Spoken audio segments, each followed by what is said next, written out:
Hello, I'm Christian Osborne, real estate broker and owner of CPO Realty and certified appraiser. My name is Adam Pacheco with Revolution Mortgage. I'm a senior loan officer. And here is this week's Real Estate 411.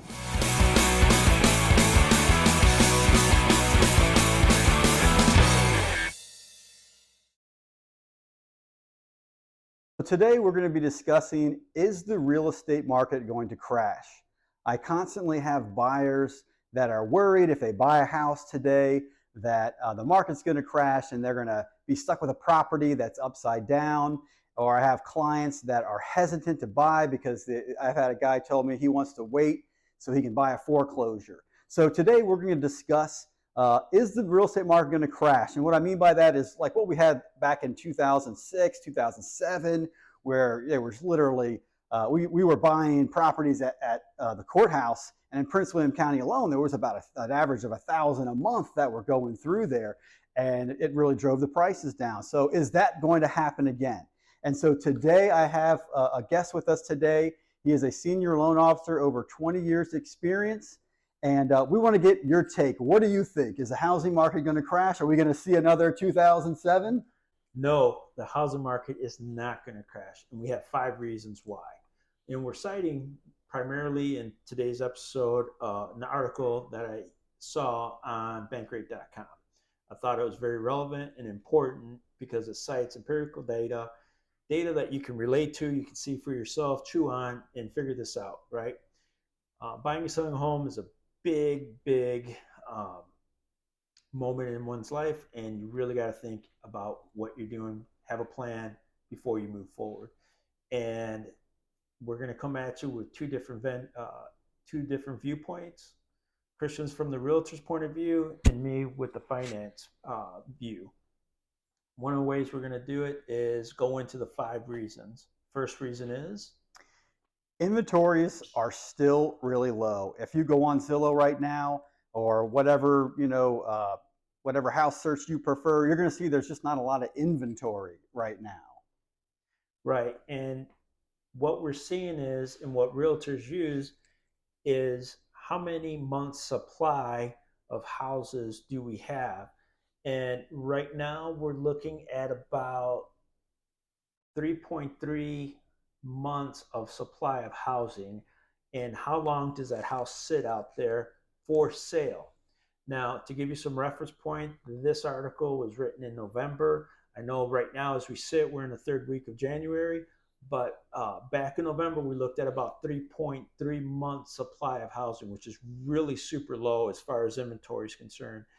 Back in February of last year, just under 11 months ago, we were looking at a 2-month supply, real super strict. And in 2020 and 2019, that supply was even lower during the housing craziness that was going on. So right now, the market will not crash. Reason number 1 is because there's no inventory. Okay. Now, reason number 2 is the builders did not keep up with the demand, meaning that real estate is all about supply and demand. And we've had a really strong amount of demand these last couple of years, but we just didn't have the supply.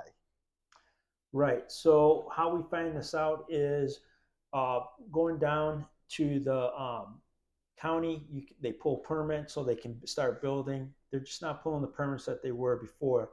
Plus, specifically here in Northern Virginia, Prince William County, where we're at, we are seeing the entry point of housing. It's just not there.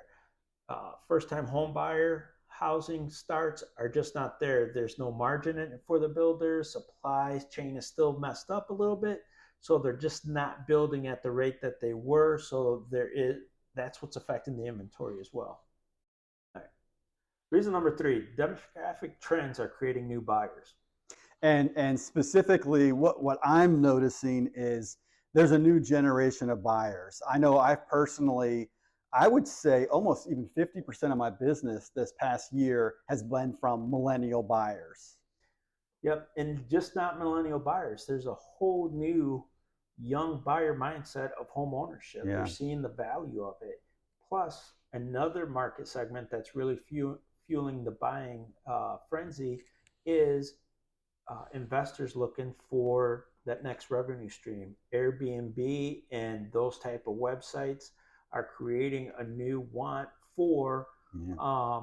homes so they can rent out and create a revenue stream for themselves. We're seeing this a lot with venue orientated locations like the mountains of West Virginia, coastal areas, and things of that nature. In coastal towns, they're really looking to snap up homes that were generally out there, and that's what's shrinking the inventory even more so now. Yeah. So that's reason number three. One more thing I'd say on that with the millennials, sometimes they get a bad rap, but from the millennials that I have met, they're a lot more savvy with their money. One thing I've noticed is that millennials are savers, Right. and they're very conscious of budgeting. Right. And I think they see the value, and they know that if they own a house versus renting, obviously you're gaining equity as you own a house, but the other big advantage is the tax write-off that you have on your interest.